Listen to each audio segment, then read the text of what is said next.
పరిశుద్ధమైన దేవుని లేఖనాలు చదువుకున్నాం కాబట్టి అపోస్తలుడైన పౌలు కొలస్సీయులకు 3:1 చదవగలరు.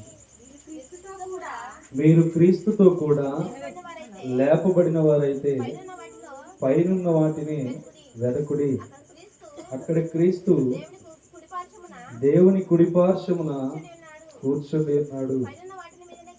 పైనున్న వాటి మీదనే గాని భూ సంబంధమైన వాటి మీద మనసు పెట్టుకొనకుడి. యాలయనగా మీరు మృతి పొందితిరి, మీ జీవము క్రీస్తుతో కూడా దేవుని యందు దాచబడి ఉన్నది. చాలా చిన్న ప్రార్థన చేసుకుంటాం. ప్రార్థనలో చేయడం ముందు మీకు ఒక విషయాన్ని చెప్పాను కదా, గుర్తుందా? ఒరిస్సా రమ్మంటున్నారు, పూణే రమ్మంటున్నారని. వాళ్ళు ఏం చెప్పారంటే వివాహమైన వాళ్ళే కావాలన్నారు.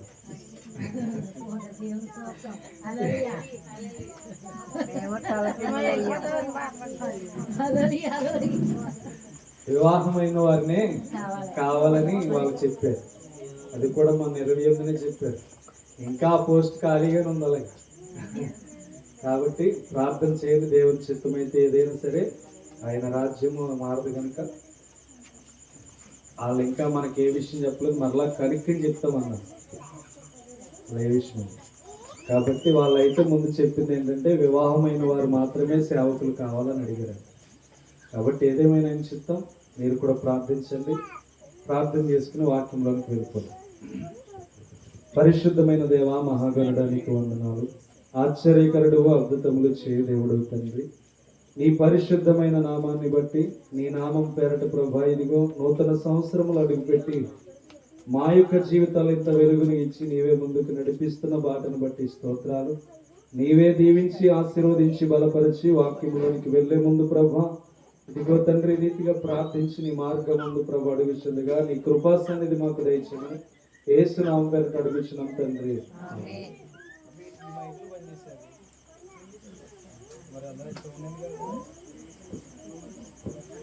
మీరందరూ చేతులెత్తి లాస్ట్ టైం నాకు చేసినట్లుగా ఒకసారి ప్రార్థన చేస్తే నేను వాక్యంలోకి వెళ్తాను. మీరు అందులో తల్లి ప్రార్థనలో నడిపిస్తారు. ప్రార్థన లాస్ట్ ఇయర్ ఎలా అయితే నా పరిచర్య కోసం ప్రార్థన చేశారో అంతగా అభివృద్ధి అవడానికి మీ ప్రార్థనలే కనుక మరలా మీరు నా కోసం మీరు అందరూ చేతులెత్తి ఇటు చూపించండి, నాకు ప్రార్థన చేయండి. మీరు అందరి కోసం ప్రార్థన చేసి నా కోసం మీరందరూ చేతులు నా వైపు చూపించండి.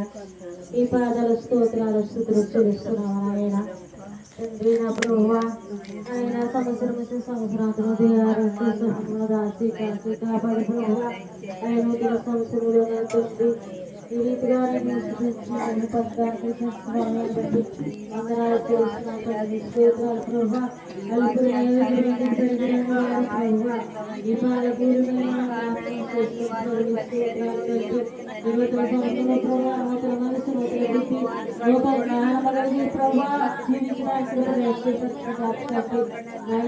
వందనాలు ప్రభా. మీ కొరకే నిలబడి నీ కుమారుడు ప్రభా, మీ కొరకే ఎగిరి పడుచు ఉండగా ప్రభా, నీ కుమారుడు బలపరచని వందనాలు తండ్రి. ఈ స్థలంలో అనేకమైన బిడ్డలను తీసుకొచ్చి నా ప్రభా ఆత్మ ప్రేరేపణతో నా తండ్రి బిడ్డలు నడిపించి విధానం పెట్టి ఉన్నారు ప్రభా. ఈ పరిశుద్ధాత్మ అభిషేకం తండ్రి ప్రతి బిడ్డలు పొందుకోవడానికి సహాయం తండ్రి. అయా నా తండ్రి రాత్రి ప్రభా నన్ను పూర్వజుల బిడ్డలందరినీ దర్శించండి. స్తోత్రాలు అయా నీ కుమారుడు దర్శించిన ఎవరి కుమారుడు ప్రభువా అయా ఎవరైనా చెడించిన తండ్రి బిడ్డని ద్వారపరిచి ప్రభువా ఈ పాదాలు కూడా గొడపడిచి ఉన్నాడు తండ్రి. ఈ కుమారుడు ఎంత మాత్రం విడిచిపెట్టొద్దు అనేక ఆత్మ రక్షించడానికి అనేకమైన తండ్రి ఎవరొస్తుంది లేపడానికి ప్రభువా అభిషేకంతో నీ కుమారుడు నడిపించాయా. అయా నీకు తండ్రి అడుగుడు మీకు ఇవ్వబడినట్టు వెనకని నేను దొరుకుతానంటున్నావయ్యా. తప్పని నేను తీస్తానండి అయా. తలుపుని తెలిసే దేవుడు, హృదయాలు తెలిసే దేవుడు ప్రభువా స్తోత్రాలు. ప్రతి బిడ్డని మీరు దర్శించండి. స్తోత్రాలు తండ్రి. కుమారుడు బలపరచండి. చల్లిచిన విత్తనములు ప్రభువా అవి నేత నేలను పడకూడనట్లు ప్రభువా అవి వందపులో పడకూడనట్లు ఈ పరిశుద్ధాత్మ చేతన తండ్రి ప్రతి బిడ్డ హృదయంలో మొలిసి మొలకెత్తి పొలిచడం సహాయం దయచేయండి. స్తోత్రాలు కుమారుడికి ఇచ్చిన కుటుంబాన్ని ప్రభాని స్తోత్రాలు కొలుగునైనా ప్రభా అన్నదేవుడు అమర్చలేను కుటుంబాంతర ప్రభా నీ పరిశుద్ధాత్మకు అభిషేకించిన ఆయన నీ కృపలో బలపరచండి స్తోత్రాలు ఇప్పుడు వచ్చిన ప్రతి బిడ్డను మీరు దర్శించండి ప్రభా ఈ ఆత్మీయ అందులోకి నడిపించండి యేసునికి స్తోత్రాలు నువ్వు పరిశుద్ధమైన ఈ పరిశుద్ధమైన వాక్కులు అంటాను మాకు దయచే పరిశుద్ధండి ఈ పరిశుద్ధమైన నాతో మాటలు మా ప్రభా బోధిస్తూ ఉండగా ప్రభా ఆయన మా హృదయంలో నాటిపబడతాడు నా తండ్రి ఈ వాక్యమైన నా ప్రభావ పాలన మేము త్రాగుచుండగా ప్రభా హృదయాలలో నా తండ్రి పోలీసు వాళ్ళతో సహాయం దయచేయండి పరిశుద్ధాత్మని నీ కుమారుని నిలబడించండి ప్రభా దేవా నా తండ్రి నీ కుమారుని ప్రభా నా బలముగా మీరు వాడుకోవేసి నీకు స్తోత్రాలు పరిశుద్ధాత్మండి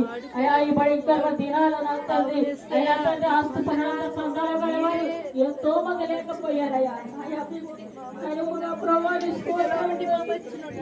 వట్టి వారు ప్రభా లేని వారు మమ్మల్ని బ్రతికించుకుని వారిని స్థుతించదని మమ్మల్ని బ్రతికించుకుని తండ్రిని స్థుతించడానికి మహిపరచండి సమయానికి వందనాలు స్తోత్రాలు బిడ్డని బలపరచండి ఎక్కువ నిలబెట్టుకుని నా ప్రభు బలమైన సాధనగా మీరు వాడుకోండి నిలబడగారు మీరైతే మాట్లాడుకుని వాడు నేనంతో ప్రభా మీరే మాట్లాడుకోరండి మీ నామానికి మహిమ తెచ్చుకోవాలి ఈ నూతన సంవత్సరంలో ప్రభావ ఆయన నూతన నా ప్రభావ సంవత్సరంలో నా తండ్రి 12 నెలలు కూడా మీ కుమారుని వాడుకొని నడిపించి మీ నామానికి మహిమ ఘనత ప్రభావాన్ని తెచ్చుకోమని యేసు పరిశుద్ధులను అడిగి బ్రతిమాలి పెట్టుకుంటున్నారు పరమ తండ్రి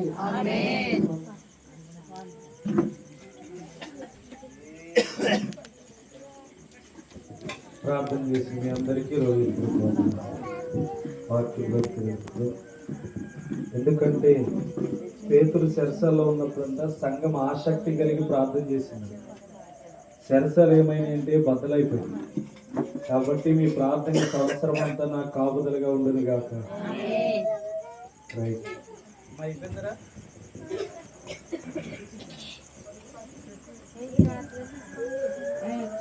దేవుని వాక్యాన్ని బట్టి ఆలోచన చేస్తే గడిచిన సంవత్సర కాలం అంతా చాలా వాక్యాలు మనం విన్నాం, చాలా వాక్యాలు మనం నేర్చుకుని ఉన్నాం.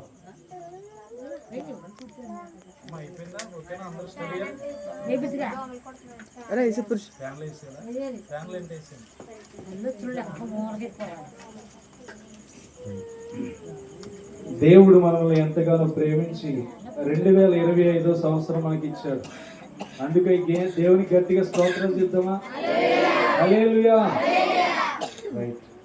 ఈ 2025 సంవత్సరంలో మొట్టమొదటి ఏం వాక్యం వింటున్నామో డిసెంబర్ చివరాఖరు రోజున అడుగుతాను. ఎప్పుడు అడుగుతాను? డిసెంబర్ చివరి రోజున అడుగుతాను.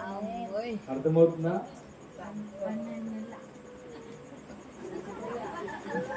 డిసెంబర్ మళ్ళీ చివరాఖరిని అడుగుతాను.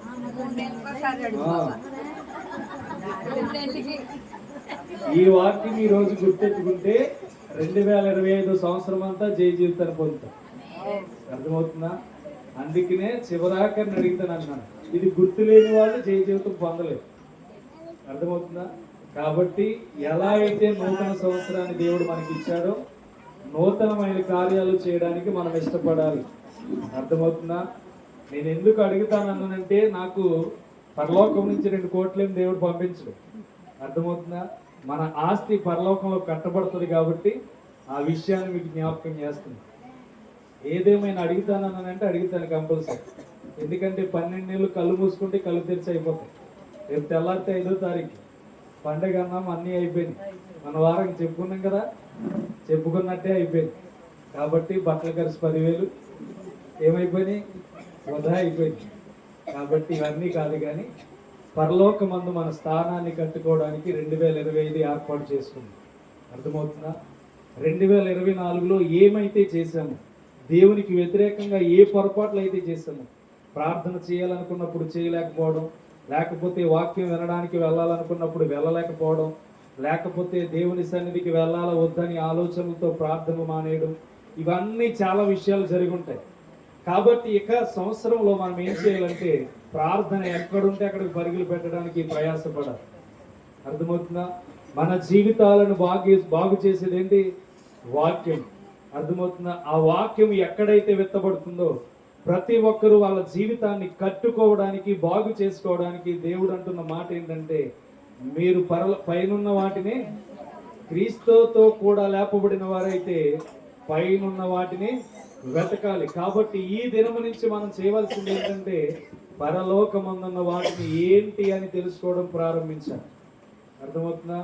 వచ్చే వారం నుంచి చదువుకున్న ప్రతి బిడ్డలు ఒక బుక్, ఒక పెన్ను కూడా తెచ్చుకోండి. అర్థమవుతుందా? ఏం లెసన్ చెప్తున్నానో ప్రతి వారం జాగ్రత్తగా దాన్ని మీ వినికిడిలో రాసుకుంటూ, వినికిడిలో వింటూ ఉంటే అది మిమ్మల్ని అభివృద్ధి చేయడం ప్రారంభిస్తుంది. అర్థమవుతుందా? కాబట్టి ప్రతి ఒక్కరూ ఒక పెన్ను, పుస్తకం కూడా, చిన్న పుస్తకం తెచ్చుకోండి. ఏంటంటే నేను లెక్కల మాస్టర్ అనేం కాదు. మీ జీవితం ఆ వాక్యం ద్వారా ఏమవుతుందంటే వారం అంతా జ్ఞాపక శక్తిని మీకు ఇస్తూ ఉంటుంది. రైట్? అర్థమవుతుందా?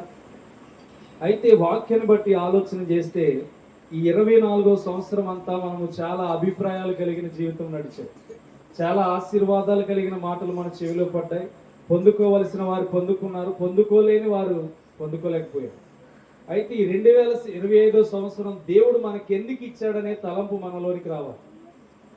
మొట్టమొదటిగా 2025వ సంవత్సరం నా జీవితంలోకి ఎందుకు వచ్చింది, అసలే రావడానికి గల కారణం ఏంటి, దేవుడు నా యందు ఏమి ఆశపడుతున్నాడు, దేవుడు నా యందు ఏమి ఇష్టపడుతున్నాడు.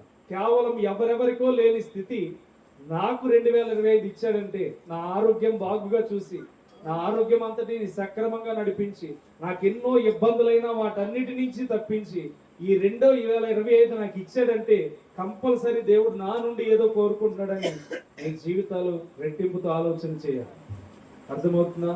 దేవుని వాక్యం చెప్తున్న మాట ఏంటంటే, జ్ఞానము సంత వీధులలో బిగ్గరగా కేకలు వేస్తుంది కానీ దాన్ని పట్టించుకునేవాడు ఎవడు కూడా లేడంట. వాక్యం వినే మీరేం చేయాలంటే మీ జ్ఞానాన్ని వృద్ధి చేసుకోవడం ప్రారంభించాలి. అర్థమవుతుందా?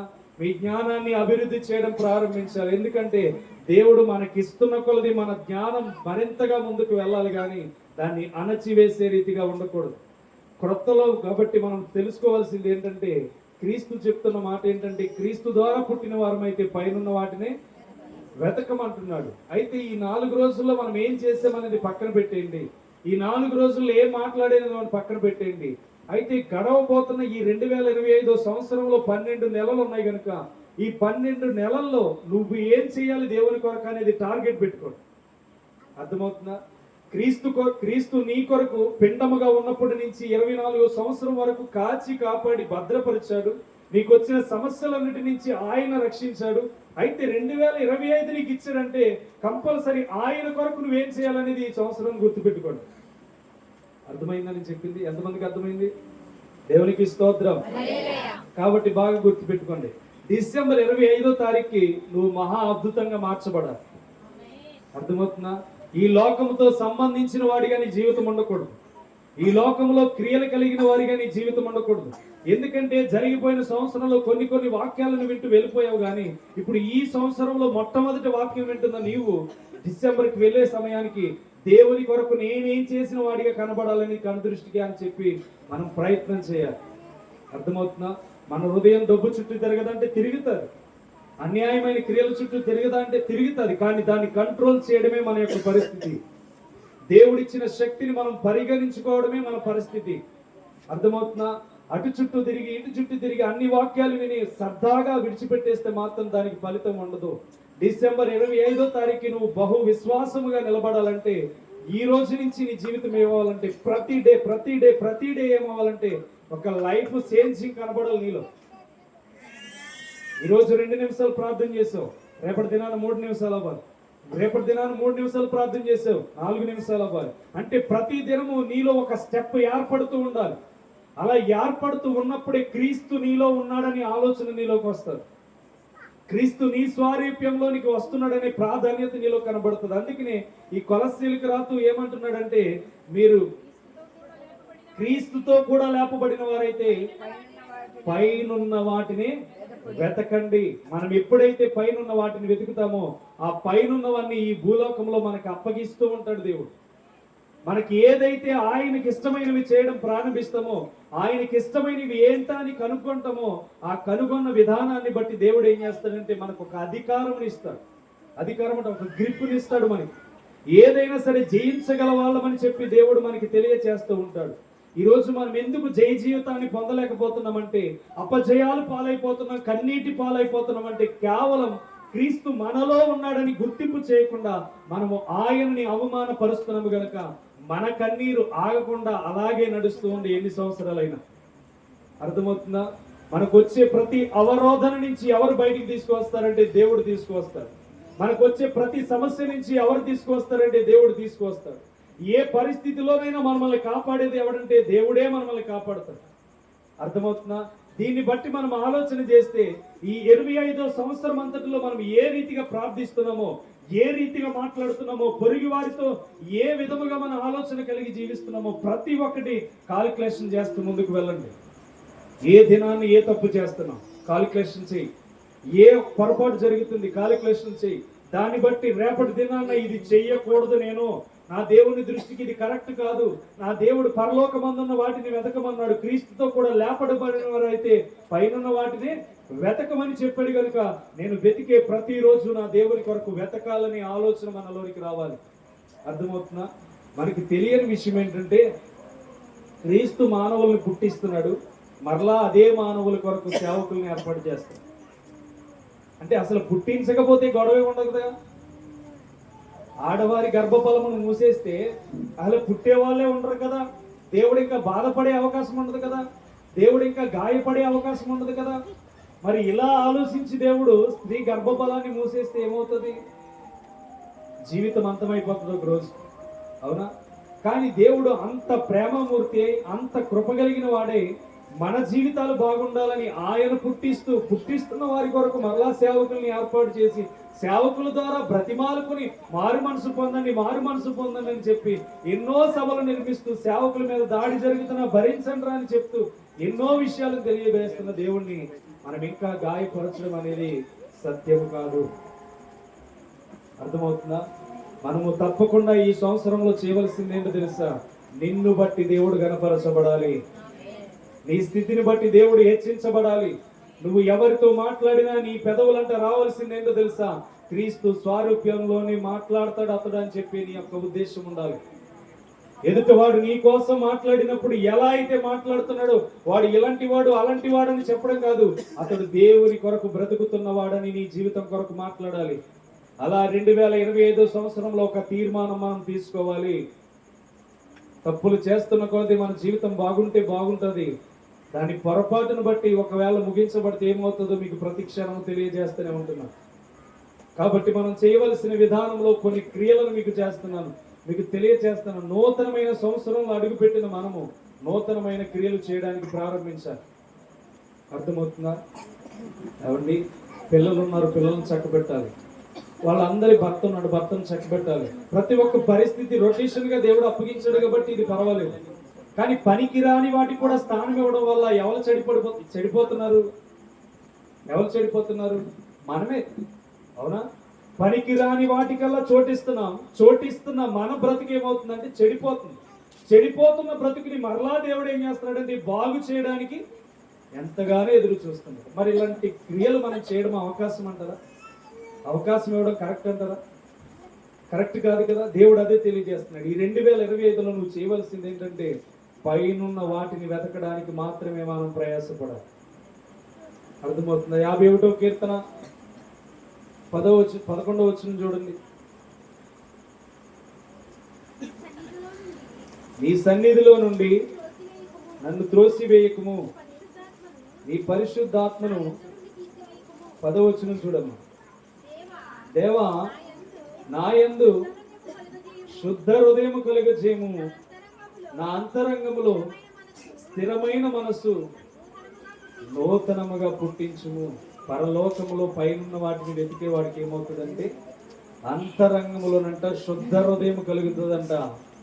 వాడు దేన్ని వెతుకుతాడంటే స్థిరమైన మనస్సును వెతుకుతాడు.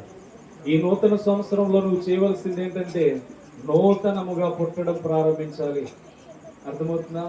నూతనముగా జన్మించడం ప్రారంభించాలి. 2024 వెళ్ళిపోయిందిలే అని ఆలోచన చేయొద్దు.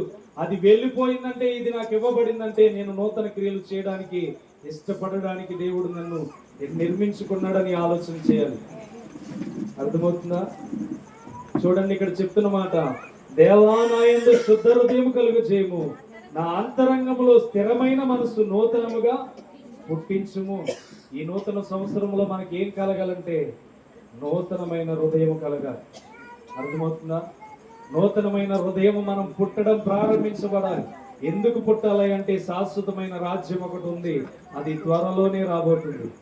కాబట్టి మీరు విన్నారో లేదో, చైనాలోనంటే పెట్రోల్ రాలినట్టు రాలిపోతున్నారంట వైరస్. ఏం చెప్పాను గత సంవత్సరం మీకు, 2025 భయంకరంగా ఉండబోతుంది. ఈ భయంకరమైన పరిస్థితుల్లో నుంచి తప్పించుకోవాలంటే మనం ఏం చేయాలంటే దేవుని పోలి నడవాలి. ఎవరైతే నడుస్తారో ఏ అపాయం వచ్చినా వారు భయపడరు. అర్థమవుతుందా? దానియేలు సింహాల బోనులోనికి వెళ్ళిపోయాడంటే అతనికి భయమే లేదు. ఎందుకని? దేవుని చిత్తములో అతను ఆశీర్వదించబడిన వాడిగా కనబడుతున్నాడు. సింహాలు తింటే తింటాయి, నాకేంటి భయం, నా దేవుని దగ్గరికి వెళ్తానని వెళ్ళిపోయాడు. నీకు ఇదే ధైర్యం కలిగి ఈ 2025లో జీవించాలి. అర్థమవుతుందా? నీ యొక్క హృదయంలో ఏమవ్వాలంటే శుద్ధ హృదయం రావాలి. నీలో శుద్ధ హృదయం ఎప్పుడైతే వస్తుందో క్రీస్తు కొరకు పైనున్న వాటిని వెతకడం నువ్వు ప్రారంభిస్తావు.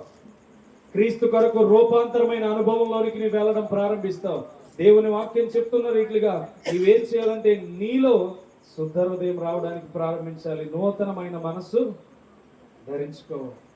మన మనస్సు పీకులాడుతూ ఉంటుంది, మన మనస్సు ప్రతిదాన్ని ఆశిస్తూ ఉంటుంది, మన మనస్సు అయ్యి చేయాలి ఇయ్యి చేయాలని ప్రతి ఒక్కటి కోరికను రేపుతూ ఉంటుంది.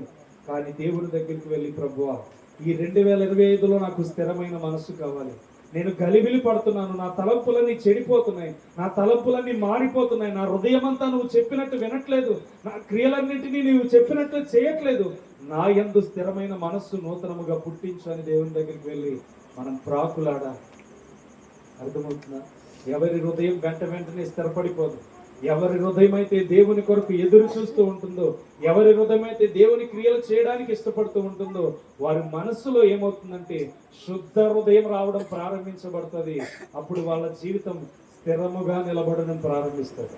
దేవునికి స్తోత్రం, హల్లెలూయా. కాబట్టి మనం చేయవలసింది ఏంటంటే స్థిరమైన మనసు మనలోనికి నూతనముగా పుట్టించుకోవాలి. ఎవరు పుట్టించుకోవాలి?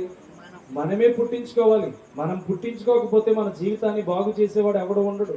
మన జీవితంలో ఎప్పుడైతే నూతన హృదయం వస్తుందో మన జీవితంలో నూతనమైన సంవత్సరంలో నూతనముగా పుట్టడం ప్రారంభించబడుతుంది. కాబట్టి ఎప్పటికప్పుడు మనం చేయవలసింది ఏంటంటే మన జీవితాల్లో నూతన హృదయం ఎలా ధరించుకోవాలని క్రీస్తు మాటల్లో వెతుకుతూ ఉండాలి. క్రీస్తు స్వారూప్యాన్ని ఎలా ధరించుకోవాలని ప్రతిక్షణం వెతుకుతూ ఉండాలి. అర్థమవుతుందా? చూడండి, రోమపత్రిక 6వ అధ్యాయం 4వ వచనం.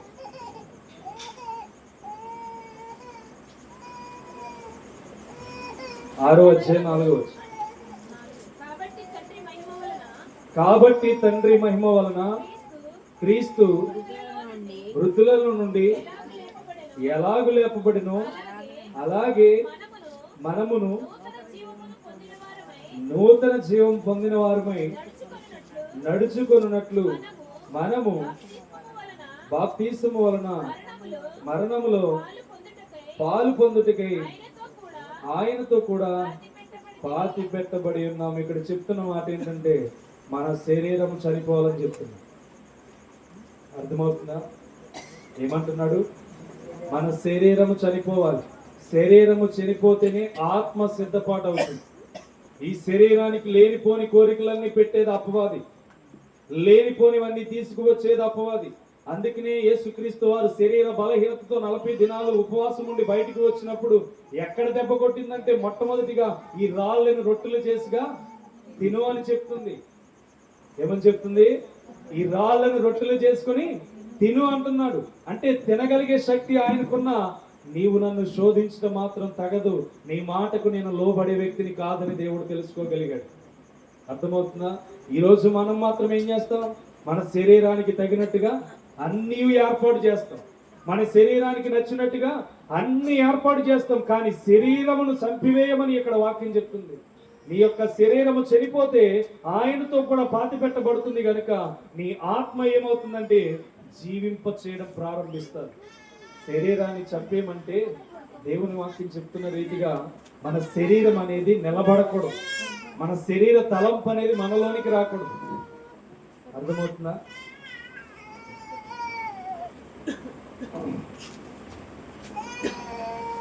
మన శరీరం అనేది ఏమవుతుందంటే చంపివేయబడినప్పుడు ఆత్మ మొలకెత్తడం ప్రారంభిస్తుంది. అర్థమవుతుందా? రెండవదిగా ఆలోచన చేయండి. మీ యొక్క జీవితంలో దేవుడు చెప్తున్న మాట ఏంటంటే, అలాగేనే మనమును నూతన జీవం పొందిన వారమై నడుచుకొనున్నట్లు బాప్తీసం వలన మరణములో పాలు పొందుటకు ఆయనతో కూడా పాతి పెట్టబడుతున్నాం. ఎప్పుడైతే బాప్తీసం తీసుకున్నామో ఈ శరీరంలో ఉన్నవన్నీ ఏమైపోవాలి? ఊడ్చిపెట్టాలి. ఎప్పుడైతే ఇలా మూలిగి పైకి లేస్తున్నామో మన పాత జీవితం కొట్టుకుపోయింది. అర్థమవుతుందా? ఎప్పుడైతే మనం పైకి లేచామో మన క్రొత్త జీవితం ఎంటర్ అవుతుంది తండ్రి కుమార పరిశుద్ధాత్మ నామములో. అర్థమవుతుందా? మీకు ఎప్పుడైనా సరే దేవుని యొక్క నిర్మాణం కలిగిన వాక్యం మనకి చెప్తున్నప్పుడు బాప్తీసం పొందిన ప్రతి ఒక్కరికి చెప్పేది ఏంటంటే, మీరు చనిపోయారు. ఇక నుంచి మీ క్రియలు ప్రారంభించబడకూడదు. ఇక నుంచి మీ నోరు పని చేయకూడదు. మీ నోరు పని చేస్తే సాతానుడు మిమ్మల్ని వాడుకుంటాడు. అదే దైవికము కలిగిన మాటలు పని చేస్తే దేవుడు మిమ్మల్ని వాడుకుంటాడు. అర్థమవుతుందా? నీ నోరు అవునంటే అవునని ఉండాలి, ఆశీర్వాదం అంటే ఆశీర్వాదం అనాలి, బహుగా ఫలించాలంటే ఫలించాలంతే. అర్థమవుతుందా? బాప్తీసం అంటే నీవు ఆశీర్వదించబడిన వాడు లెక్క. అందుకనే బాప్తీసంలో ఎప్పుడైతే నూతన జీవనం పొంది ఉన్నావో క్రీస్తుతో కూడా నీ శరీరం ఏమైందంటే పాతి పెట్టబడింది. పునరుద్ధానుడిగా నీవు మరలా ఏమైపోయావంటే జన్మించబడ్డావు. దేవునికి స్తోత్రం. అందుకనే కీర్తనకారుడు అంటాడు 34:11 అనుకుంటూ చూడనమ్మా.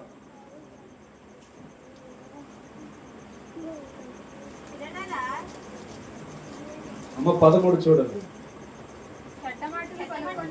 చెడ్డ మాటలు పలుకకుండా నీ నాలుకను, కపటమైన మాటలు పలుకకుండా నీ పెదవులను కాచుకొనుము. కీడు చేయటం మాని మేలు చేయము. సమాధానం వెతికి దానిని వెంటాడు. యెహోవా దృష్టి నీతిమంతుల మీద ఉన్నది, ఆయన చెవులు వారి మొరలకు. అర్థమవుతుందా? ఏం చెప్తున్నాడు దావీదు? మన నాలుకనంట చెడ్డ మాటలు పలకకుండా, కపటమైన మాటలు పలకకుండా దాన్ని కాచుకోమని చెప్తున్నాడు. అర్థమవుతుందా? కీడు చేసే వాటి వైపు మన చేతులు ఉండకూడదు. మరి మేలు చేసే వాటి వైపే మన దేవుడు చెప్తున్న మాట ఏంటంటే, మేలు చేసే వాటి వైపే నీ దృష్టి ఉండాలని చెప్తున్నాడు. అందుకనే మన శరీరం ఎప్పుడైతే చనిపోతుందో ప్రతి ఒక్కటి మేలు చేయాలనే ఆశ మనలోనికి వస్తుంది. నీలో ఏమి లేకపోయినా, నీ స్థితి బాగోకపోయినా పక్కవాడికి మేలు చేయాలని ఆలోచన నీలో స్థిరముగా పుట్టడం ప్రారంభించబడుతుంది. ఎందుకని తెలుసా? నీవు చనిపోయావు, క్రీస్తుతో పాటు లేపబడ్డావు కనుక క్రీస్తే నీ అందు జీవిస్తున్నాడు. దేవునికి స్తోత్రం. అర్థమవుతుందా? బాప్తీసం పొందిన ప్రతి ఒక్కరము మనం తెలుసుకోవాల్సింది ఏంటంటే, క్రీస్తుతో పాటు చనిపోయాం. ఇప్పుడు నూతనమైన జీవము మనలోనికి వచ్చింది. నూతనమైన జీవము మనలోని ఏం చేస్తుందంటే, పరిశుద్ధాత్మ దేవుని కృప ద్వారా మనల్ని నూతన పరచడం ప్రారంభిస్తుంది. కనుక మన నాలికకి ఏం రాకూడదంట? చెడ్డ మాటలు రాకూడదు, కపటమైన మాటలు మాట్లాడకూడదు. అందుకనే దేవుడు తెలియజేస్తున్న మాట ఇది. ఎప్పటికప్పుడు మనం ప్రిపేర్ చేసుకుంటూ ఉండాలి. ఈ 2025 మనకి ఇచ్చిన అవకాశంలో ఎవరు కనబడాలి మన జీవితంలో అంటే, క్రీస్తే నా బాటాని కనబడాలి. ఎవరికైనా క్రీస్తే నా యందు జీవిస్తున్నాడని కనబడాలి. క్రీస్తే నా నోటిలో ఉన్నాడని కనబడాలి. నువ్వు ఎక్కడ ఆశీర్వాదం కల మాట్లాడితే అక్కడ ఆశీర్వాదం విడుదలైపోయేలాగా ఉండాలి. అర్థమవుతుందా? అందుకనే ఈ 2025 సంవత్సరం మీరు డిసెంబర్ని టార్గెట్ చేయండి. ఎలా టార్గెట్ చేస్తారంటే, 31వ దినానికి నేను పరిశుద్ధమైన వస్త్రములు ధరించుకోవాలని మీ జీవితంలో తీర్మానం తీసుకోండి. పరిశుద్ధమైన వస్త్రములతో క్రీస్తు వస్తే ఆయనతో పాటు ఎత్తబడాలని నిర్ణయం తీసుకోండి. క్రీస్తుతో జీవించాలని నిర్ణయం తీసుకోండి. ఈ రోజున నూతనమైన క్రియలు నువ్వు చేయడం ప్రారంభిస్తే ఒక రోజు నీ క్రియలన్నీ దేవుని ఎదుట నిలబడబోతున్నాయి. కనుక మహిమ వస్త్రమును దేవుడు ఇవ్వడానికి ఇష్టపడతాడు. దేవునికి స్తోత్రం. కాబట్టి నువ్వు చేయవలసింది రెండవది ఏంటంటే, నీ శరీరాన్ని ఏం చేయాలి? చంపుకోవాలి. కాబట్టి ఒక కుండ బిర్యానీ తీసుకొచ్చి మన చాకల మీద ఉన్నప్పుడు పెడితే తినేస్తాం. సాతాను కూడా అదే చేస్తాం. మనం ఏ పరిస్థితిలో దేని గురించి ఆలోచన చేస్తామో అదే తీసుకొచ్చి మన ముందు పెడతాడు చేయడానికి. అర్థమవుతుందా? అప్పుడు మనలో ఏముండాలంటే ఓపిక అనేది ఉండాలి. ఇది తిండికి సంబంధించింది కాబట్టి పర్వాలేదు. కాదు, సాతానుడు తీసుకువచ్చేది పెట్టేది శరీరమును మాలిన్యము చేయడానికి. అర్థమవుతుందా? మన శరీరాన్ని బలహీనత చేయడానికి, మాలిన్యము చేయడానికి వాడు ఏం తీసుకొచ్చి పెడతాడంటే కళ్ళకు అలంకరించబడిన దానిగా తీసుకువచ్చి దాన్ని పెట్టి మనల్ని నాశనం చేస్తాడు. అందుకని నీ యొక్క శరీరంలో ఏ కోరిక అయితే పడుతుందో, నీ శరీరంలో ఏదైతే ఆశపడుతుందో దాన్ని నువ్వేం చేయాలంటే చంపివేయాలి. దాన్ని ఎప్పుడైతే వేర్లతో పాటు పెకిలించబడుతుందో దేవుని వేరు నీలో మొలవడం ప్రారంభించబడుతుంది. అది కదిలించబడడానికి భూమి తలకిందులైనా సరే ఎవ్వడు దాన్ని కదిలింపలేనే లేడు. అర్థమవుతుందా? ఈ నూతన సంవత్సరంలో వింటున్న మెసేజ్ నీ జీవితంలో ఒక టర్న్ ఓవర్ గా మారాలి. అర్థమవుతుందా? ఎప్పటికప్పుడు మన జీవితాన్ని బాగు చేసుకోవడం కాదు, ఈ సంవత్సరంలో విన్న వాక్యాన్ని బట్టి వచ్చే సంవత్సరం వరకు మన జీవితాలు ఆశీర్వాదకరంగా ఫలించే రీతిగా మన జీవితాలు ఉండాలి. ఏం చెప్పాను పాత సంవత్సరం ఉంటే ఎంతమందికి గుర్తుంటది? పరిశుద్ధాత్మను పొందుకోవాలన్నా చెప్పాలి, మన దేహాన్ని కాపాడుకోవాలని చెప్పాను, ప్రేమ పొందుకోవాలని చెప్పాను, మరలా నాశనం ఎలా వస్తుందో, ఎలా శాపం మన మీదకి వస్తుందో చెప్పాను. తర్వాత క్రిస్మస్ సందేశాలు చెప్పాను. అర్థమవుతుందా? నాకు ఎందుకు గుర్తుండాలి అంటే దేవుడు నాకు జ్ఞానం ఇచ్చాడు, గుర్తుపెట్టుకున్నాను. దేవుడు నాకు ఆ వృద్ధి చేసుకోమని అవకాశం ఇచ్చాడు, దాన్ని వృద్ధి చేసుకుంటున్నాను. నీకు కూడా అట్టి అవకాశం దేవుడు ఇచ్చాడు, దాన్ని వృద్ధి చేసుకోవాలనుకుంటే నీ చేతిలోనే ఉంది. మన డిసెంబర్ 31 నైట్ ఏం చెప్పాను? 5 పాయింట్లు చెప్పాను. ఎంతమందికి గుర్తుంది? వాక్యాలు టపటప చెప్పేద్దాం చూడండి. చెప్పనవుతా? ఆదికాండం 48:15 వచ్చిన చెప్పినా సంఖ్యాకాండం 14:19-20 వచ్చిన చెప్పినా, మరలా ద్వితీయోపదేశకాండం 4:4 చెప్పినా లేదా? మరి ఇవన్నీ నాకు గుర్తుంటున్నప్పుడు మీకెందుకు గుర్తుంటలా? యెహోషువ 11:14 దినవృత్తాంతులు 2వ అధ్యాయము, 2వ దినవృత్తాంతులు 32వ అధ్యాయం 22వ వచనం. ఇవన్నిటి మాటను బట్టి మీకు తెలియజేశాను, కాకపోతే కంగారుగా చెప్పాను. అంటే మీకు ఆలోచన విధానం ఎప్పుడైతే పని చేయాలని ఆలోచన చేస్తారో మీకు మీ మైండ్ ప్రిపేర్ చేయడం ప్రారంభిస్తారు. అర్థమవుతుందా? ఒక వంట చేయాలి అన్నప్పుడు ఉప్పు కారం ఏ టైంకి వేయాలో ప్రిఫరెన్స్ అయిపోయింది మన మైండ్. అవునా? ఒక వంట చేయాలి, గింజ ఎప్పుడు ఆర్చాలి, రైస్ ఎప్పుడు కడగాలి, ప్రతిదీ మన మైండ్లో ఏమైపోయింది? ప్రిపేర్ అయిపోయింది. కాబట్టి వాక్యం కూడా నీలో ప్రిపేర్ చేస్తూ ఉండాలి, దినదినము వృద్ధి చేస్తూ ఉండాలి, అభివృద్ధి చేస్తూ ఉండాలి. ఎప్పుడైతే అభివృద్ధి చేయడం ప్రారంభిస్తావో నీ జ్ఞానము రెట్టింపు అవడం ప్రారంభిస్తావు. నీకు మొదట్లో కూర ఉప్పు ఏ టైంకి వేయాలో తెలియదు, కారం ఏ టైంకి వేయాలో తెలియదు, మాంసం ఎంత ఉడికిందో నీకు తెలియదు. ఇవన్నీ ఎప్పుడు తెలిసినాయి? చెయ్యగా తెలిసినాయి. మరి ఇప్పుడు నువ్వు కూడా అదే చేయాలి. వాక్యం వినగా ఏమవ్వాలంటే దాన్ని చేయడం ప్రారంభించాలి, దానిలో నడవడం ప్రారంభించాలి, నీ జీవితం బాగు చేసుకోవడం ప్రారంభించాలి, నీ జీవితం వృద్ధి చేసుకోవడం ప్రారంభించాలి. అప్పుడే నీ జీవితానికి ప్రతిఫలం అనేది దొరుకుతుంది. అర్థమవుతుందా? ఈరోజు మీరు అందరూ టేస్టీ కూరలు వండుతున్నారు. దేనికి వండుతున్నారు? మొదట రాని కూరలు మీరు తిన్నారు కనుక ఇప్పుడు ఏమవుతుంది? టేస్టీగా మీరు వంట చేస్తున్నారు. దేవుడు కూడా అదే చెప్తున్నాడు, మీరు నాలోనికి వచ్చే కొలది నేనేంటో మీరు రుచి చూసి తెలుసుకున్నారు. అర్థమవుతుందా? ప్రభు దయాళుడని మీరు రుచి చూసి తెలుసుకునండి.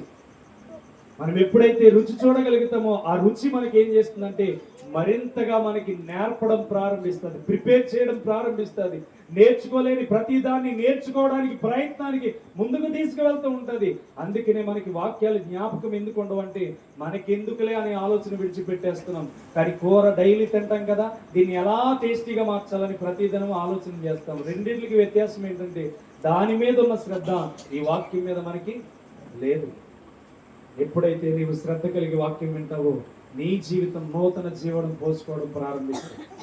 దాన్ని వృద్ధి చేయడం నీ చేతుల్లోనే జరుగుతూ ఉంటుంది. నీ జీవితం ఎలా ఆశీర్వదించబడాలో, ఎలా దీవించబడాలో, ఎలా ముందుకు నడవాలో ప్రతిదీ ఒక్కటి దేవుడు ఏం చేస్తాడంటే ఉప్పు కారం సాల్ట్ ఎలా వేయాలో ప్రతి ఒక్కటి నేర్పించినట్లుగా ఆ వాక్యంతో ఎలా జీవించాలో దేవుడు నీకు తెలియచేస్తూ ముందుకు నడిపిస్తూ ఉంటాడు.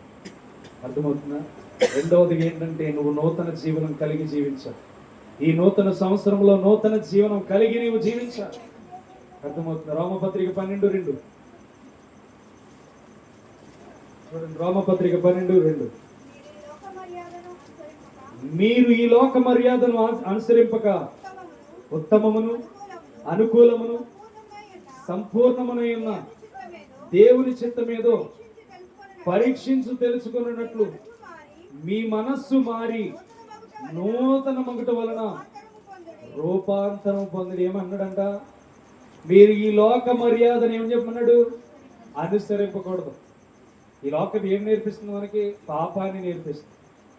మరి పరలోక పట్టణం మనకి ఏం నేర్పిస్తుంది? నూతన క్రియలు చేయడం ప్రారంభిస్తుంది. అందుకనే ఇక్కడ మాట్లాడుతున్న మాట, దేవుని చిత్తం ఏదో పరీక్షించి తెలుసుకొనున్నట్లు మీ మనసు మారి నూతన మొగుట వలన రూపాంతరము పొందబడుచున్నారని చెప్తున్నారు.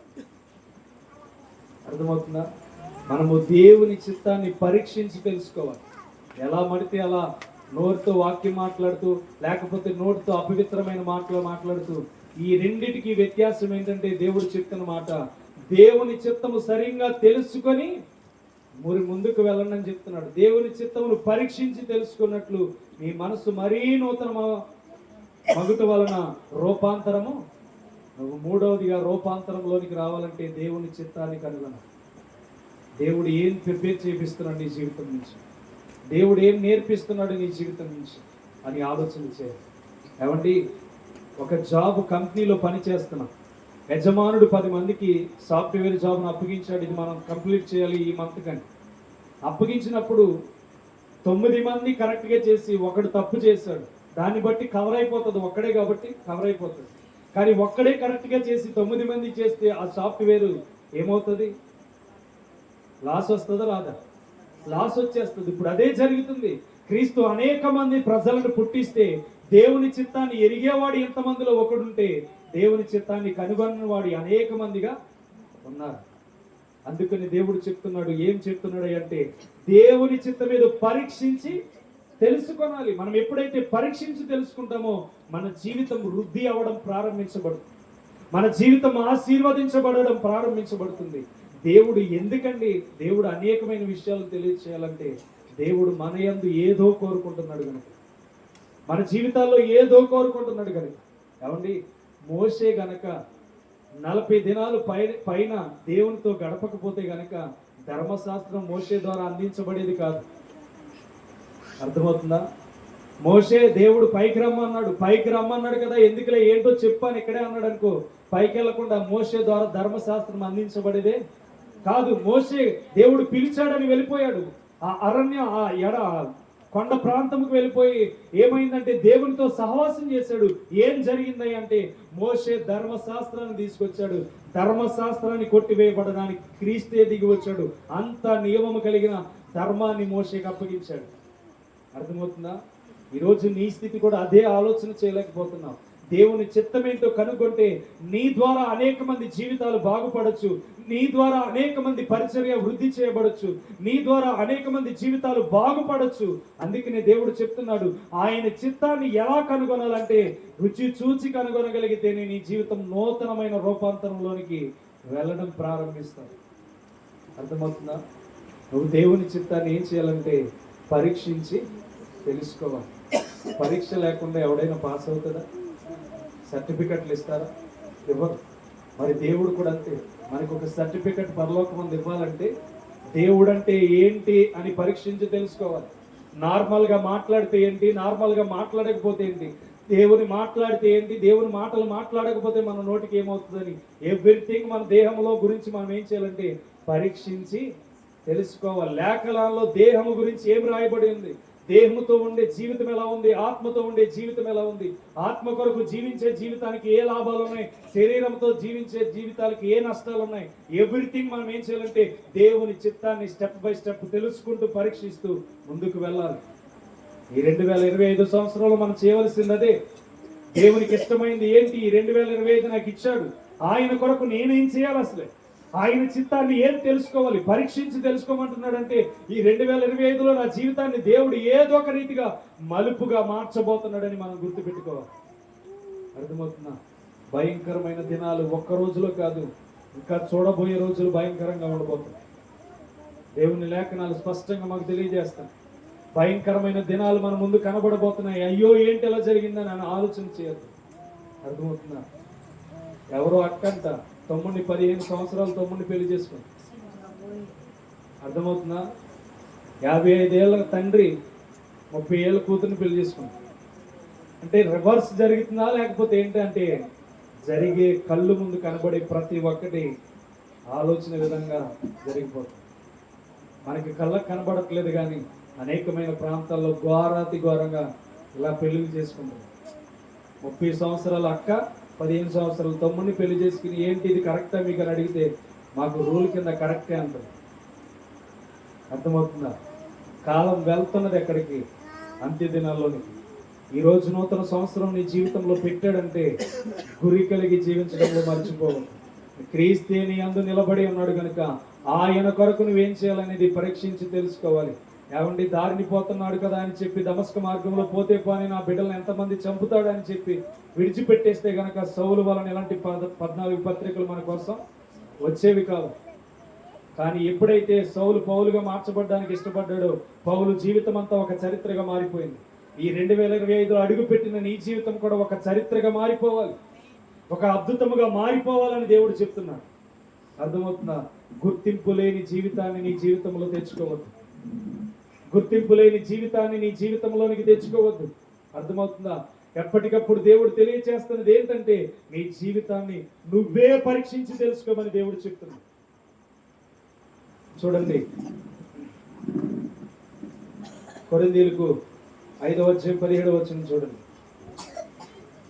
2 కొరింథీ 5వ అధ్యాయం 17వ వచనం. కాగా ఎవడైనను క్రీస్తునందున్న ఎడల వాడు నూతన సృష్టి, పాతవి గతించును, ఇదిగో క్రొత్తవైన. అర్థమవుతుందా? నీ జీవితం పాతది. 2024 సంవత్సరం అంతా అయిపోయింది. ఇప్పుడు 2025 సంవత్సరంలో క్రొత్తదిగా అడుగుపెట్టింది. క్రొత్తదిగా అడుగుపెట్టిన నీ జీవితం కోసం దేవుడు చెప్తున్నాడు, 2024లో నువ్వేం చేసావు నాకు అవసరం లేదు. 2024 అంతా నువ్వు ఏ క్రియలు కలిగి ఉన్నావో నాకు అవసరం లేదు. ఎవరిని నవ్వుల పాలు చేసావో, ఎవరిని అవమానపరిచావో, లేనిపోని మాటలు చెప్పావు, ఇవన్నీ నాకు అవసరం లేదు. ఈ యొక్క క్రొత్త సంవత్సరంలో నువ్వు ఎవరు అనుకుంటున్నావంటే నూతన సృష్టి అని దేవుడు తెలియజేస్తున్నాడు. అర్థమవుతుందా? నువ్వు నూతన సృష్టిగా ఈ దినాన్ని మార్చబడితే, నూతన సృష్టిగా నీ జీవితం వెలిగించబడితే దేవుడు నీకేం తెలియచేస్తున్న మాట ఏంటంటే నువ్వు నా యందు వెతుకుతున్నావు గనక నిన్ను నా బిడ్డగా స్వీకరిస్తానని దేవుడు తెలియజేస్తాడు. ఎప్పటికప్పుడు ప్రిపేర్ చేయాలి మన దేహాన్ని.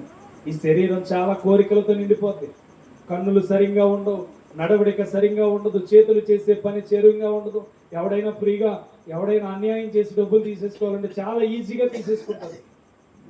అంటే దీనికి అన్యాయమే కావాలి, ఫ్రీగా వచ్చేదే కావాలి, కష్టపడితే వచ్చేది మాత్రం కాదు. ఆయన శరీరంతో ఉన్నప్పుడు వడ్లవాణిగా పనిచేసాడని వాక్యం సెలవిస్తుంది చరిత్ర. అర్థమవుతుందా? ఇతడు వడ్లవాణి కుమారుడు కాడ వడ్లవాణి పని చేసుకున్నవాడని చెప్తుంది వాక్యం. అంటే ఆయన శరీరంతో 30 సంవత్సరాలు జీవించినంత కాలము పరిచర్యలోనికి రానప్పుడు తన చేతులతో కష్టార్జితాన్ని సంపాదించుకొని తను జీవించాడు.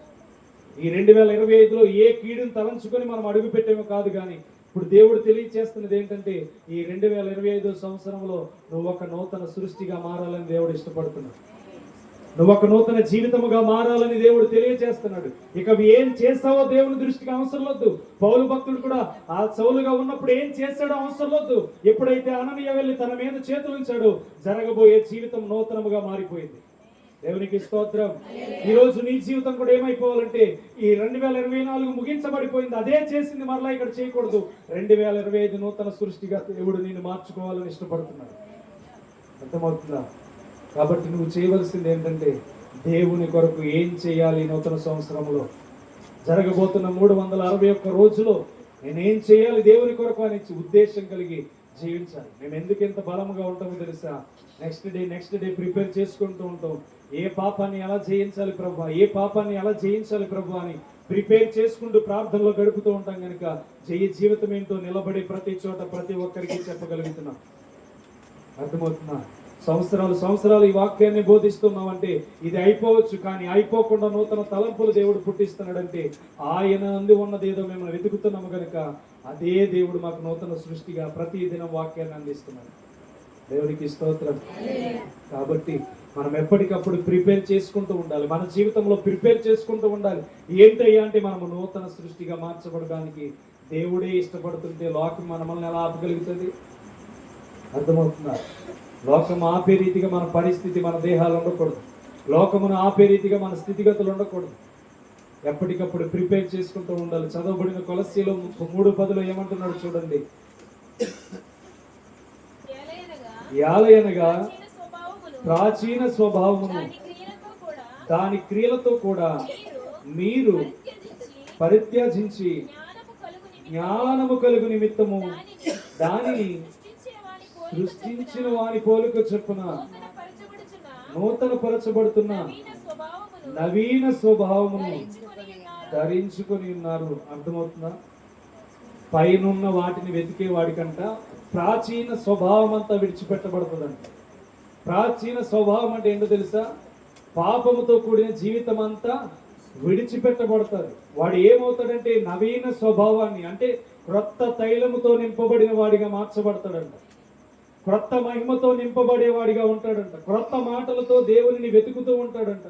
క్రీస్తు కొరకు ఏం చేయాలని చెప్పి ఆ నవీన స్వభావాన్ని ధరించుకొని క్రీస్తు కొరకు ప్రాకులాడుతూ ఉంటాడంట. ఇదే నవీన స్వభావం అంటే. అర్థమవుతుందా? ఇంకా మనము ప్రాచీన స్వభావంలో ఉంటే మనము చేయవలసింది ఏంటంటే నవీన స్వభావంలోనికి రావాలి. అందుకని ఇక్కడ చెప్తున్న మాట, యాలయనగా ప్రాచీన స్వభావమును మనము దాని క్రియలతో కూడా మీరు ప్రత్యజించి జ్ఞానము కలుగు నిమిత్తము దానిని సృష్టించిన వాని పోలిక చొప్పున నూతన పరచబడుచున్నాము. అర్థమవుతున్నామా? నూతన పరచబడుతున్నామంటే నవీన స్వభావం మనలోనికి వస్తుందని అర్థం. ఈరోజు నూతన సంవత్సరం కాబట్టి ప్రతిదీ నూతనమైన వార్డుగా మాట్లాడుతున్నాడు దేవుడు. నూతనమైన ప్రతి మాట మీరు ఏం చేయాలంటే లెక్కించుకుంటూ మీ జ్ఞానాన్ని రెట్టింపు చేసుకోవడం ప్రారంభించబడాలి. మీ జ్ఞానాన్ని వృద్ధి చేసుకోవడం ప్రారంభించబడాలి. ఎప్పుడైతే మీ జ్ఞానం వృద్ధి చేయబడుతుందో దేవుడు దానికి నీళ్లు పోయడం ప్రారంభిస్తాడు. దేవునికి స్తోత్రం. మీరు ఎప్పుడైతే మీ జ్ఞానం పెరగాలి పెరగాలి పెరగాలి అనుకుంటారో దానికి నీళ్లు పోస్తున్నప్పుడు ఆ చెట్టు ఫలించేది ద్రాక్షవల్లిలా మారిపోతుంది. అందుకని మీ జ్ఞానం ఏమవ్వాలంటే ప్రతి దినము వృద్ధి చేసుకుంటూ ఉండాలి. 5వదిగా తీతుకు 3:5 చూడండి. తీతుకు 3:5 మనము నీతిని అనుసరించి చేసిన క్రియల మూలముగా కాక తాన కనికరము చొప్పునని పునర్జన్మ సంబంధమైన స్నానము ద్వారాను పరిశుద్ధాత్మ మనకు నూతన స్వభావమును కలుగజేయట ద్వారాను మనను రక్షించును. అర్థమవుతుందా? ఇక్కడ చెప్తున్నాడు, పునర్జన్మ సంబంధమైన స్నానము ద్వారాను పరిశుద్ధాత్మ మనకు నూతన స్వభావమును కలుగజేయుచున్నాడు. మరలా నూతనమైన దానికోసం మాట్లాడుతున్నాడు. పునర్జన్మ స్నానముతో మనం ఎప్పుడైతే ముందుకు వెళ్తున్నామో నూతన స్వభావం పరిశుద్ధాత్మ ద్వారా మనకు అనుగ్రహించబడుతుంది. కాబట్టి ప్రతి దినము పరిశుద్ధాత్మ దేవుడు మనల్ని కాపాడడానికి ప్రయాసపడుతుంది. పరిశుద్ధాత్మ దేవుడు మనల్ని కాపాడడానికి ఇష్టపడుతున్నాడు. కానీ పరిశుద్ధాత్మ దేవుడు మనల్ని కాపాడడానికి ఇష్టపడితే మనము మాత్రం ఈ పునర్జన్మ సంబంధమైన స్నానము నాకు వద్దు, ఆ ప్రాచీన స్వభావమే నాకు బెటర్ అని చెప్పి మరలా పాపపు మాటలు మాట్లాడుతున్నాం. కాబట్టి మీరు బాగా గమనించండి. వినే ఈ 2 గంటల వాక్యంని వినే ఈ 3 గంటల వాక్య దగ్గరికి వచ్చినప్పుడు మీ నోరు కట్టబడుతుందా? ఏమన్నా మాట్లాడుతున్నారా? ఏమీ మాట్లాడట్లా. అంటే ప్రార్థన అనేది మీలో ఒక భయం ఉంది. కానీ బయటికి వెళ్ళిన తర్వాత ఇదే భయము మీలో ఎందుకు ఉండట్లేదు అంటే సాతానుడు మిమ్మల్ని ఆవరిస్తున్నాడా, లేకపోతే సాతానుడికే మీరు అవకాశం ఇస్తున్నారా? ఆలోచన చేయండి. ఈ 2025లో మీ జీవితాన్ని పూర్తిగా బాగు చేసుకోవడానికి ప్రయత్నం చేయండి. ఎవరో ఏదో చెప్తున్నారు, విందామన్న చెవులతో వినేద్దాం అనుకుంటున్నావు, కానీ అపహాసకులు కూర్చుండు చోటన కూర్చుండొద్దని ఏం చెప్తున్నాడు? అపహాస్యులు కూర్చుండు చోటన కూర్చుండొద్దు. అర్థమవుతుందా? దుష్టుల ఆలోచన చెడిపే రీతిగా ఉంటుంది. దుష్టుల మాటలు మిమ్మల్ని పొరపాటున నాశనంలోనికి తీసుకువెళ్ళే ఉంటాయి. ఇవన్నిటిని బట్టి మీరు ఏం చేయాలంటే వీటి చొప్పున మీరు నడవద్దని దేవుడు తెలియచేస్తున్నాడంటే ఇక్కడ ఎంత శ్రద్ధాశక్తితో దేవుని వాక్యాన్ని వింటున్నావో, బయటికి వెళ్ళిన తర్వాత విన్న వాక్యాన్ని బట్టి నీ జీవితాన్ని కాపాడుకోలేకపోతున్నావంటే కేవలం దానికి కారణం ఎవరంటే నీ ప్రాచీన స్వభావం నీలో ఇంకా గంతులు వేస్తుంది కనుక. నీ ప్రాచీన స్వభావం చచ్చిపోలా. ఎదుటివాడిని దూషించకూడదని ఆలోచన నీలో చచ్చిపోలా. ఎదుటివాడిని కించపరిచి మాట్లాడకూడదని ఆలోచన నీలో చచ్చిపోలా. అందుకని దేవుడు ఏం చేస్తున్నాడంటే, మీరు శరీరంగా ఎప్పుడైతే చచ్చిపోతారో నూతన సృష్టిగా మీరు మార్చబడతారని చెప్తున్నారు. మీరు ఎప్పుడైతే నూతన సృష్టి కావాలనుకుంటారో మీ శరీరానికి వచ్చే ప్రతి ఒక్క విషయాన్ని ఏం చేయాలంటే జయించడం ప్రారంభించాలి. మీరు జయించడం ప్రారంభించబడితే మీ జీవితం వృద్ధి చేయడం ప్రారంభించబడడానికి దేవుడు ఆకాశం నుంచి ద్వారములు తెరుస్తాడు. మీ జీవితాలు ఆశీర్వదించబడడానికి దేవుడు ద్వారాలు తెరుస్తాడు. ఎందుకంటే పుట్టించిన దేవుడు మన కొరకు అనేకమైన ఆశీర్వాదాలు దాచి ఉంచాడు. 1 కాదు 2 కాదు, కొన్ని కోట్ల ఆశీర్వాదాలు మనకి ఇవ్వడానికి దేవుడు ఎదురు చూస్తున్నాడు. కొన్ని కోట్ల ఆశీర్వాదాలు మనకి దాచి ఉంటే కనీసం దానిలో కొన్ని పొందుకోవడానికి కూడా మనం ఆసక్తి చూపలేకపోతాం. అందుకని ఈ రాత్రి నీకు దేవుడు తెలియచేస్తున్నది ఏంటంటే, నీ జీవితం చనిపోతే నీ జీవితం ఆశీర్వదించబడుతుంది. నీ జీవితంలో ఉన్న ప్రాచీన స్వభావాన్ని విడిచిపెట్టగలిగితే నవీన స్వభావం నీలోనికి రావడం ప్రారంభించబడుతుంది. నీ జీవితం అంతా దేవుని కొరకు ఎదురు చూడాలి. నీ బ్రతుకు నా బ్రతుకు దేవుని కొరకు ఎదురు చూడాలి. ఎందుకు ఇంత ఆశలు చంపుకొని మనం బ్రతుకుతున్నామంటే, ఒక రోజు మనకి సరైన మార్గం అనేది ఉంది.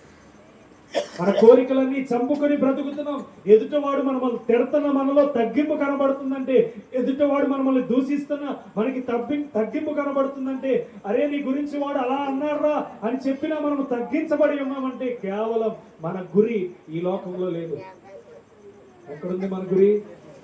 పరలోకంలో మన గురి ఉంది. అది తెలుసుకున్నవాడు ఈ లోకంలో ఎవరు ఏ నింద వేసినా దాన్ని ఏ మాత్రము కూడా లక్ష్యము చేయడు. మరి ఏం లక్ష్య పెడతాడంటే, నాకు ఒక స్థానం పరలోకమందు ఉందని దేవుడు చెప్పాడు. ఆ స్థానము కొరకు నా జీవితం ఎంతగానో ఎదురు చూస్తుంది. శరీరం మీదకి ఎన్ని వస్తాయండి, శరీరం మీదకి ఎంత బలహీనత వస్తాయండి, శరీరం మీదకి ఎంత దాడి వస్తే నాకేంటి, నేను నూతన సృష్టిగా మార్చబడిన తర్వాత నా శరీరం మీదకి ఏమొచ్చినా పర్వాలేదని దేవుడికి చెప్పేశాను. కనుక నా శరీరంలో ఏం కలిగినా నాకు ఇబ్బంది లేదు, నా ఆత్మను మాత్రం దేవుని దగ్గరికి చేర్చడానికి ఇష్టపడుతున్నానని నీ నవీన స్వభావం బలపరచడం ప్రారంభించదు. ఏమవుతుంది? నీ నవీన స్వభావం దేవునిని గురి చేయడానికి ప్రారంభించబడుతుంది. అందుకని ఈ కొలస్సీలు చూడండి, కొలస్సీలు 1వ అధ్యాయము 13వ వచనం చూడండి.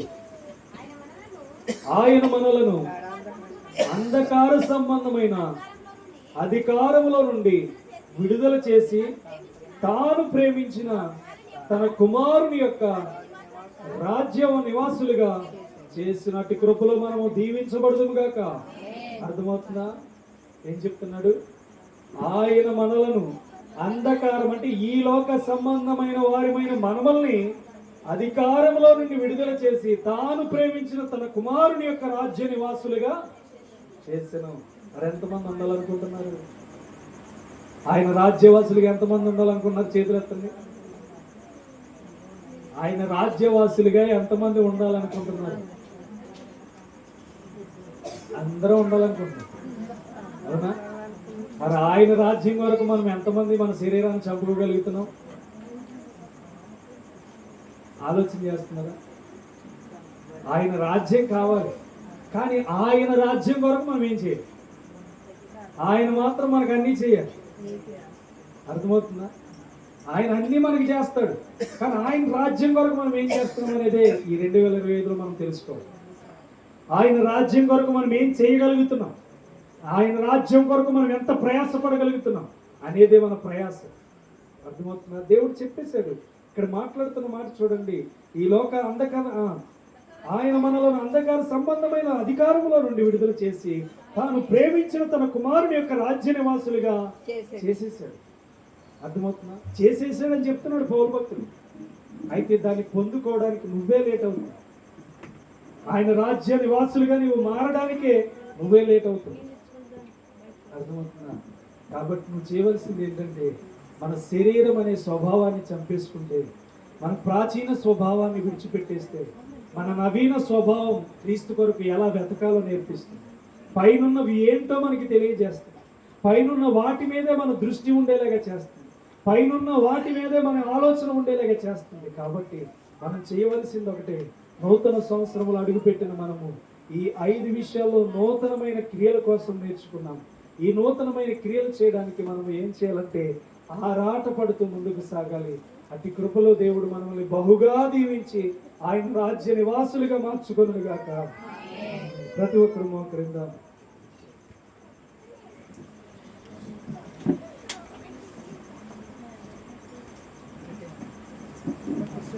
ప్రతి ఒక్కరు మోకరించి ప్రార్థన చేయాలి.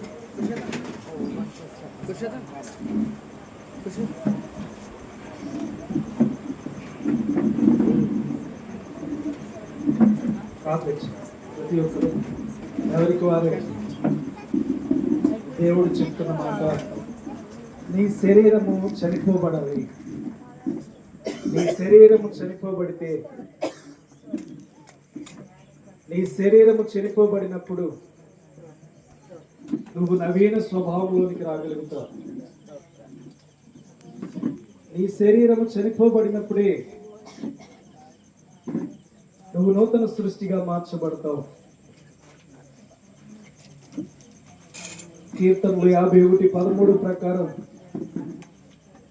నీ మనస్సాక్షి అంతా ఏమైపోవాలంటే, నీ అంతరంగం అంతా ఏమైపోవాలంటే శుద్ధీకరించబడాలి. నీ మనస్సంతా నూతనపరచబడాలి.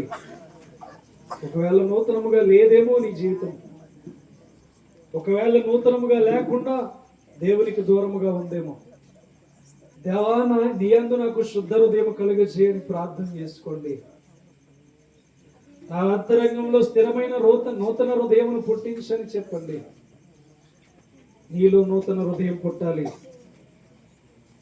నూతన హృదయం లేకపోతే ఏ ఫలితం ఉండదండి. ఈ 2025లో నువ్వు అడుగు పెట్టావు, అదే జీవితం జీవిస్తే ఫలితం ఉండదండి. ఈ 2025లో అడుగు పెట్టిన నీకు ఒక ఫలితం ఉందని దేవుడు 25వ సంవత్సరం ఇచ్చాడు. నీ జీవితంలో ఒక ఫలితం ఉంది కనుక 25వ సంవత్సరం ఇచ్చాడు. అందుకని నీవు స్థిరమైన మనస్సు నూతనముగా పుట్టించుకోవడానికి ఇష్టపడు. స్థిరమైన మనస్సు నూతనముగా పుట్టాలి. స్థిరమైన మనస్సు నూతనముగా ఎప్పుడైతే పుడుతుందో నువ్వు నూతనమైన జీవితంలో పుట్టినట్లుగా దేవుడు చూస్తాడు. విడిచిపెట్టేద్దాం. 24లో చేసినవన్నీ మనకెందుకు? 24లో చేసినవన్నిటినీ మనకెందుకు? దేవుడు వాటన్నిటి నుంచి మనకి దూరం చేసి 25ని ఇచ్చాడు. 25ని ఇచ్చాడంటే వాటన్నిటినీ దేవుడు దూరం చేశాడు కనుక ఈరోజు మనకి దూరం చేసిన వాటిని ఏమాత్రము లక్ష్య పెట్టక 25వ సంవత్సరంలో మనము నూతనమైన స్థిరమైన మనసు మన అంతరంగంలో ధరించుకుందాం. మన అంతరంగంలో ధరించుకొని దేవుని కొరకు ఎదురు చూద్దాం. దేవుడు తెలియచేస్తున్న విషయాలను విడిచిపెట్టద్దు. దేవుని మార్గాలను విడిచిపెట్టద్దు. అయ్యో సహోదరి సహోదరుడా, ఘోరాతి ఘోరమైన రోజులు మనం చూడడానికి ముందుకు వెళ్ళబోతున్నాం. ఘోరాతి ఘోరమైన పరిస్థితులు మన కళ్ళ ముందే జరగబోతున్నాయి. తమ్ముడికి అక్కకి తేడా లేని బంధాలు ఈరోజు కనబడుతున్నాయి. తండ్రికి కూతురికి కనబడుతున్న బంధాలు ఏ రీతిగా కనబడుతున్నాయో మనం చూడగలుగుతున్నాం. నాశనమైన పాత్రుడు బయలుపరచబడుతున్నాడేమో. ఈ అంత్యకాల దినాల్లో మన జీవితాలు బాగు చేసుకోవడానికి, నూతనమైన స్థిర హృదయం మనలో పుట్టడానికి దేవుడికి అవకాశం ఇద్దాం. క్రీస్తు మృతుల్లో నుండి ఎలాగ లేపబడినో అలాగే మనమును నూతనమైన జీవితాన్ని పొందుకుని నూతనమైన కార్యాలు చేయడానికి ఇష్టపడదాం. మన శరీరాన్ని చంపేసుకుందాం. ఈ శరీరం చాలా కోరికలతో నిండిపోయింది. ఈ శరీరం చాలా ఆశలతో నిండిపోయింది. ఈ శరీరానికి ఏది తీసుకువచ్చినా ఏదైనా కావాలని అడుగుతూ ఉంటుంది. కానీ ఏది మంచిదో ఏది మంచిది కాదో తెలుసుకోవడమే ఈ శరీర స్వభావంలో దేవుడు పెట్టిన నవీన స్వభావం. నువ్వు నూతనముగా పుట్టాలి. సంపూర్ణమైన దేవుని చిత్తం మీద పరీక్షించి తెలుసుకోవాలి. దేవుని చిత్తం ఈ రోజుకి పరీక్షించి తెలుసుకోకపోతే పైనున్న వాటిని ఎలా వెతకగలుగుతావు? దేవుని చిత్తాన్ని నీవు తెలుసుకోలేకపోతే పైనున్న వాటిని ఎలా వెతకగలుగుతావు? సహోదరి సహోదరుడా, ఈ రోజు నువ్వు వెతకవలసిందే. ఈ 2025 నీకు ఇచ్చాడంటే వెతకవలసిందే. ఈ 2025లో నువ్వు అడుగు పెట్టావంటే కంపల్సరీ దేవుని కొరకు వెతకవలసిందే. ఈరోజు వెతకాలి నువ్వు. దేవుడు అదే చెప్తున్నాడు, నీకు నూతన హృదయాన్ని ఇస్తానని ఇష్టపడుతున్నాడు. రాతి గుండెను తీసివేసి మాంసపు గుండెగా నీ జీవితాన్ని మారుస్తానని దేవుడు చెప్తున్నాడు. నీ జీవితాన్ని మార్చుకునే క్షణాలు ఇవే అయితే ఈరోజు నీవు తీర్మానం తీసుకుని ఈ గడవబోయే ప్రతి దినము దేవుని కొరకు నా నోరుని కాచుకుంటాను, గడవబోయే ప్రతి దినము కొరకు నా హృదయాన్ని కాచుకుని ఉంటాను. గడవబోయే ప్రతి దినము దేవునికి ఎంతో ప్రియమైన బిడ్డగా నేను జీవిస్తాను అని ఆలోచన చేయండి.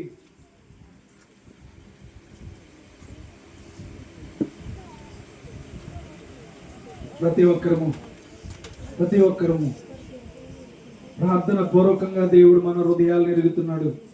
ఈ రోజే తీర్మానం తీసుకోండి. గడిచే దినాలు మనమో కాదో మనకి తెలియదు. గడిచే దినాలు మన జీవితాల్లో ఉన్నాయో లేదో మనకి తెలియదు.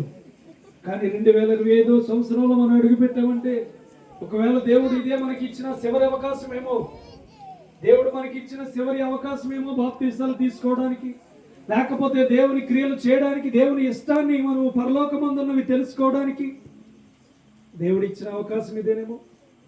సహోదరులారా, తప్పకుండా మన జీవితాన్ని మార్చుకుందాం. తప్పకుండా మన బ్రతుకులను వెలిగించుకుందాం. దేవుడు పాతవి గతించిపోతాయి, నువ్వు నూతన సృష్టిగా మారబోతున్నావు అని చెప్తున్నాడు. ఎలా అయితే మనకి మన జీవితాలకు వెలుగునివ్వాలని దేవుడు ఇష్టపడుతున్నాడు, మనము నీతిని అనుసరించి చేసిన క్రియల మూలముగా కాక తన కనికరం చొప్పునే పునర్జన్మ స్నానము ద్వారా పరిశుద్ధాత్మ మనకి నూతన స్వభావాన్ని ఇస్తున్నాడు. కాబట్టి మనల్ని రక్షించే దేవునికి సమస్తమును అప్పగించుకుందాం. భయపడొద్దు, దిగులు చెందొద్దు. దేవుని కొరకు ఇక ఏ మాత్రము మన దేహానికి చోటివ్వద్దు. మన దేహానికి ఏ మాత్రము చోటివ్వద్దు. మన దేహం అంతా దేవుని కొరకు మార్చుకునే స్థితిలోకి వెళ్ళిపోదాం. మనము దేవుని కొరకు మాత్రమే బతుకుదాం.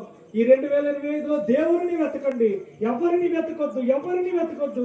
నీకు వాళ్ళు సహాయం చేస్తారని వెతకొద్దు, వీళ్ళ సహాయం చేస్తారని వెతకొద్దు, వీళ్ళు నన్ను ఆదుకుంటారని చూడొద్దు.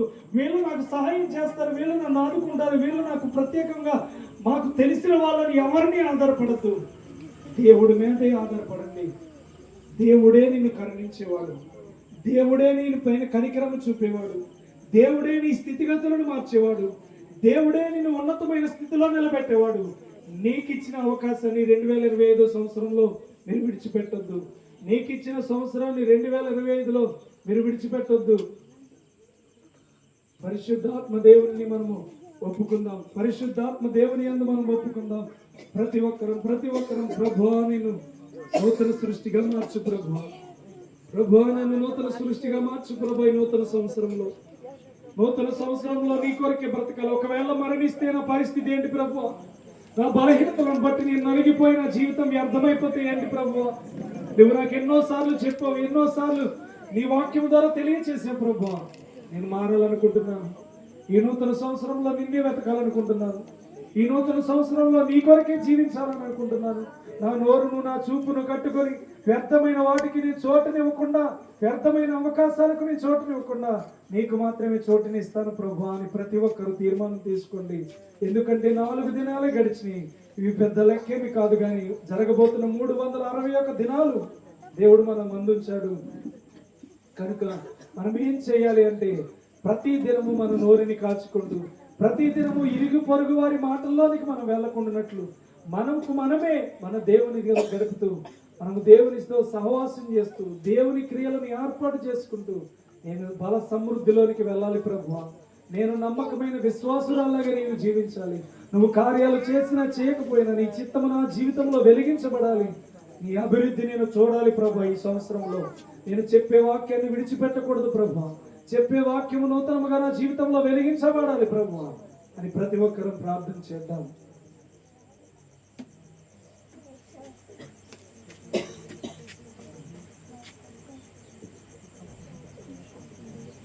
పరిశుద్ధుడా, ప్రేమగల తండ్రి, కృప కలిగిన దేవ, మహోపకారుడా, కృప కలిగిన తండ్రి, నీకు స్తోత్రాలు అయ్యా. ఇదిగో నీ బిడ్డల ప్రభువా, నూతన సంవత్సరంలో అడుగు పెట్టారంటే కేవలం నువ్విచ్చిన ఆయుష్ వలన మాత్రమే తండ్రి, నీవిచ్చిన బలము వలన మాత్రమే తండ్రి.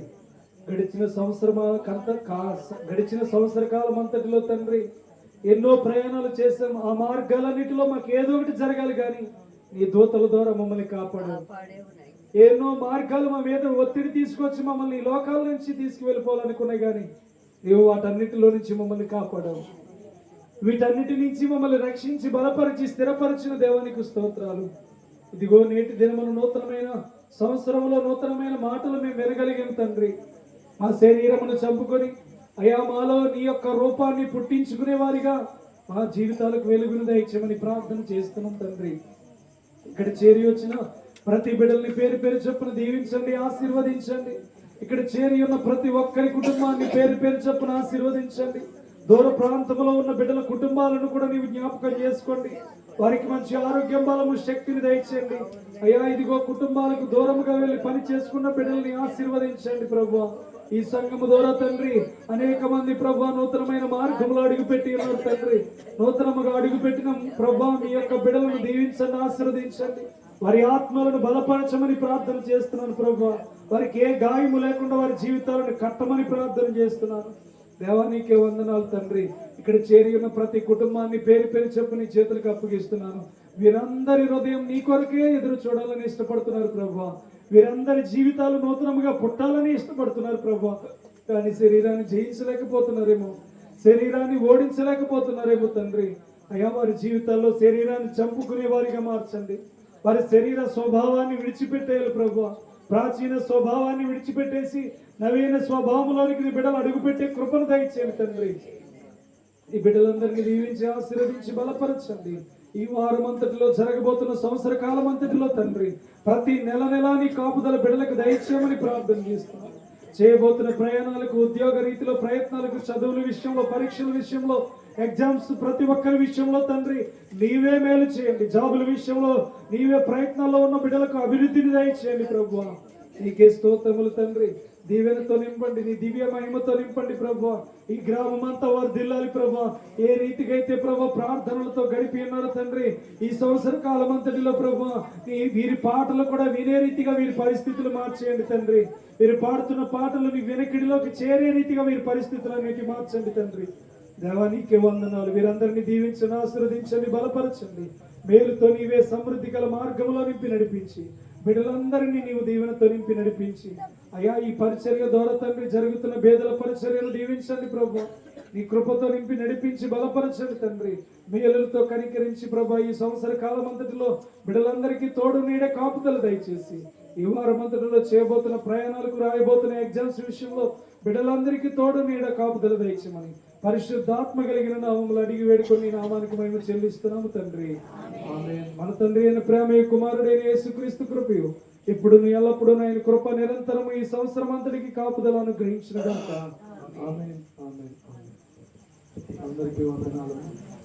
ఒక ప్రకటన ఉంది, చదువుకుని